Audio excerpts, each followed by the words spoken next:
से शालोम। खुदावंद बहुतायत से आपको आशीष दे। तो आज हम सीखेंगे परमेश्वर के साथ चलने वाले विश्वासी। दुनिया में बहुत तरह के विश्वासी हैं। दुनिया में कुड़कुड़ करने वाले, कुड़कुड़ाने वाले विश्वासी हैं। दुनिया में जो त्योहार में आते हैं वो विश्वासी हैं। दुनिया में बीमारी के लिए प्रार्थना कराने वाले विश्वासी हैं। बहुत तरह के विश्वासी हैं। शराब पीने वाले विश्वासी भी हैं, सिगरेट पीने वाले विश्वासी भी हैं और बहुत तरह के विश्वासी हैं। तो आज हम पवित्र शास्त्र बाइबल में से सीखेंगे जो विश्वासी खुदावंद के साथ चलने वाले हैं, जो विश्वासी परमेश्वर के साथ साथ चलते हैं।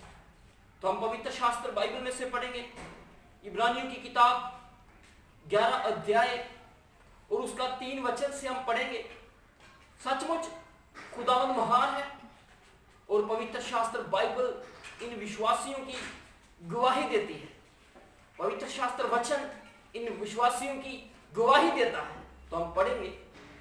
विश्वास ही से हम जान जाते हैं कि सारी सृष्टि की रचना परमेश्वर के वचन के द्वारा हुई है। हम कैसे जानते हैं सृष्टि की रचना के बारे में? बाइबल से आगे पढ़ेंगे। पर यह नहीं कि जो कुछ देखने में आता है वह देखी हुई वस्तुओं से बना हो। हाँ जी, आगे पढ़ेंगे। विश्वास ही से हाबिल ने कैन से उत्तम बलिदान परमेश्वर के लिए चढ़ाया। उसने उत्तम बलिदान चढ़ाया परमेश्वर को। वो ऐसा विश्वासी था जो परमेश्वर को बलिदान देना चाहता था, जिसने अपना जीवन समर्पण कर दिया। आज के विश्वासी जो हैं वो परमेश्वर से चाहते हैं अगर 10 रुपए खुदावन के लिए देते हैं तो वहां से लाखों रुपया लेने की उम्मीद रखते हैं। ऐसे विश्वासी दुनिया में हैं। हाबिल की ओर देखें। हाबिल ने जो बलिदान किया, खुदावन को अपना जीवन बलिदान किया, वो ऐसा विश्वासी था जो खुदावन के साथ साथ चलता रहा, जो खुदावन चाहता था, खुदावन की मन की इच्छा के अनुसार वो विश्वासी चला। तो आज के विश्वासी जो हैं दुखी विश्वासी हैं, निराश विश्वासी हैं, अपने जीवन से निराश हो चुके विश्वासी हैं। हम आगे पढ़ेंगे पवित्र शास्त्र बाइबल में से। और उसी के द्वारा उसके धर्मी होने की गवाही भी दी और गई। उसके धर्मी होने की गवाही दी गई। वो ऐसा विश्वासी था जो बलिदान हो गया, जिसने अपने आप को बलिदान कर दिया खुदावन के लिए। कितनी बड़ी बात है कि उसने अपने आप को दे दिया। उसने अपने जीवन को सुरक्षित रखा, वो पवित्रताई में रहा और अपने आप उसने बलिदान दे दिया। अपना बलिदान देना पड़ेगा। हमें ऐसा विश्वासी बनना पड़ेगा। खुदावन को बलिदान चाहिए, समर्पण चाहिए। आगे पढ़ेंगे। क्योंकि परमेश्वर ने उसकी भेंटों के विषय में गवाही दी। तो खुदावन उस विश्वासी की गवाही देता है। परमेश्वर ने जो उसने भेंट खुदावन की हजूरी में चढ़ाई थी, उसके विषय में किसने गवाही दी? परमेश्वर ने गवाही दी। भाई, किसने गवाही दी? खुदावन उसकी गवाही में खड़ा है। क्या आपकी गवाही में खुदावन खड़ा है? क्या खुदावन आपकी जीवन की गवाही देता है? क्या पवित्र आत्मा आपकी जीवन की गवाही देता है? आप किस प्रकार के विश्वासी हैं? हम आगे पढ़ेंगे। और उसी के द्वारा वह मरने पर भी अब तक बातें करता है। वो विश्वासी मर गया, हाबिल मर गया, लेकिन मर कर भी आज बातें करता है। वो विश्वासी आज भी बातें करता है। ये बातें करने वाला विश्वासी है, मरकर बातें करने वाला विश्वासी है।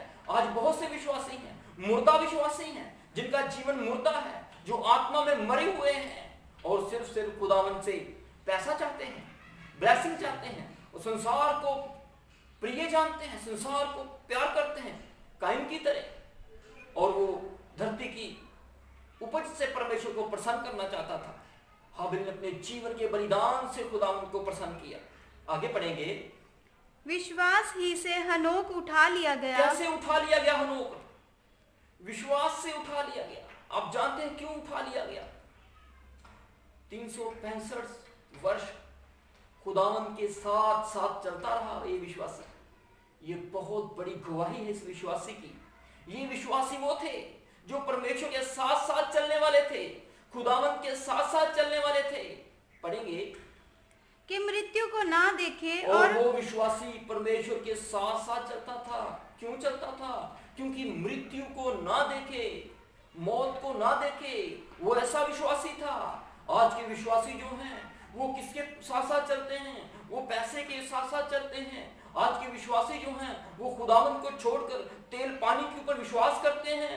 उनका खुदावंद के वचन पर भरोसा नहीं है, विश्वास नहीं है। आजकल के विश्वासियों को देखें, ये विश्वासी जो था ये दृढ़ था, वचन की नींव पर खड़ा रहा, कोने के सिरे के पत्थर के विश्वास के ऊपर खड़ा रहा। वो प्रभु यीशु मसीह के ऊपर यानी कि परमेश्वर के ऊपर विश्वास से खड़ा रहा। हाँ जी, आगे पढ़े। और उसका पता नहीं मिला क्योंकि परमेश्वर ने उसे उठा लिया था। परमेश्वर ने उसे उठा लिया था। वो विश्वासी उठाया गया क्योंकि वो परमेश्वर के साथ साथ चलता रहा। किसके साथ चलता रहा? आप कैसे विश्वासी हैं? क्या आप उठाए जाने में शामिल होना चाहते हैं? हम आगे पढ़ेंगे। और उसके उठाए जाने से पहले उसकी यह गवाही दी गई थी कि उसने परमेश्वर को प्रसन्न किया है। उठाए जाने से पहले हनोक जो था उसकी गवाही दी गई थी।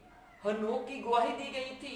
पवित्र शास्त्र बाइबल इसकी गवाही देता है और लोगों ने भी गवाही दी हनोक के बारे में। क्या आप कैसे विश्वासी हैं? लोग हमारे बारे में क्या सोचते हैं कि हम परमेश्वर के साथ साथ चलने वाले हैं? लोगों में हमारे जीवन की गवाही क्या है? आज बहुत से विश्वासी हैं, शराब पीने वाले विश्वासी हैं और गाली गलौज करने वाले विश्वासी हैं, नफरत करने वाले विश्वासी हैं। लेकिन ये विश्वासी जो थे ये अलग थे, ये डिफरेंट थे। ये विश्वासी परमेश्वर के साथ साथ चलने वाले विश्वासी थे। आप कैसे विश्वासी हैं? अपने आप को जांचें, अपने आप को परखें। पढ़ेंगे आगे। और विश्वास बिना उसे प्रसन्न करना अनहोना है। और विश्वास के बिना उसे प्रसन्न करना अनहोना है। वो विश्वास में बने रहे। कैसे विश्वासी हैं आप? खुदावंद के साथ चलने वाले विश्वासी। नूह की ओर देखें, यहाँ पर नूह का भी जिक्र दिया गया है और उसने कितना समय लगा दिया। 100 साल लग गए कश्ती बनाने में और 100 साल वो कश्ती बनाता रहा। आजकल के विश्वासी 2 मिनट प्रार्थना करते हैं, 3 मिनट प्रार्थना करते हैं, अगर उत्तर नहीं आता तो बैक स्लाइड हो जाते हैं, पीछे चले जाते हैं और खुदा को कोसते हैं, परमेश्वर को कोसते हैं। वो अब्राहम को देखें, अब्राहम एक ऐसा विश्वासी था, जब खुदावंद ने कहा ये वचन को सुनकर उसके ऊपर चलने वाला विश्वासी था, वचन की आज्ञा पालन करने वाला विश्वासी था। जैसे खुदावंद ने कहा वैसे ही उसने किया और खुदावंद उसे महान ब्लेसिंग दी, महान आशीष दी। आप कैसे विश्वासी हैं? ये विश्वासी वो थे जो खुदावंद के साथ साथ चलने वाले थे। आप पढ़ेंगे इब्रानियें 11 अध्याय, यहाँ पर सारे विश्वासियों के नाम दिए गए हैं। बहुत से विश्वासियों के नाम दिए गए हैं जो खुदावंद के साथ साथ चलने वाले विश्वासी थे। आप कैसे विश्वासी हैं? पैसे के साथ साथ चलने वाले हैं? किसके ऊपर भरोसा रखते हैं? प्रभु यीशु मसीह के ऊपर भरोसा रखें, उसके लहू के ऊपर विश्वास करें और वो बादलों पर आने वाला है। अगर आप उसके वचन के साथ साथ यीशु मसीह के साथ साथ चलेंगे तो जब वो बादलों पर आएगा तो आप उठा लिए जाएंगे। जैसे हनोक जो था वो उठा लिया गया क्योंकि वो ऐसा विश्वासी था कि वो परमेश्वर के साथ साथ चलता रहा। ये सच में अद्भुत है। खुदा आपको बहुतायत से बरकत दे। सबको शालोम, आमीन।